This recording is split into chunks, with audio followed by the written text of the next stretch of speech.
தேடல் செய்திகள்.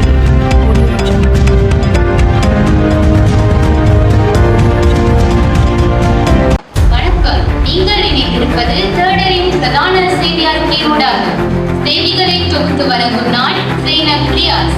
முதலில் தலைப்புச் செய்திகள். இலங்கை அணி 7 ஓட்டங்களால் வெற்றி. இனி பிரதான செய்திகள். இலங்கை அணிக்கும் நியூசிலாந்து அணிக்கும் இடையிலான மூன்றாவது இறுதியுமான T20 போட்டியில் இலங்கை அணி 7 ஓட்டங்களால் வெற்றி பெற்றது.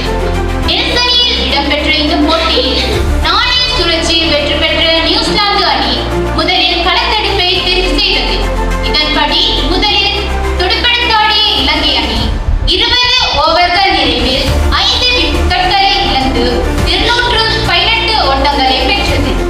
துடுப்பாட்டத்தில் இலங்கை அணி சார்பில் குசல் பெரேரா அதிகபட்சமாக 101 ஓட்டங்களையும் அணியின் தலைவர் சரித் அசலங்க 46 ஓட்டங்களையும் பெற்றனர்.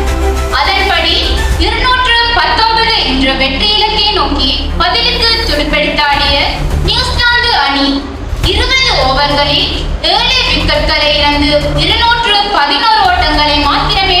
எனினும் 3 போட்டிகளை கொண்ட T20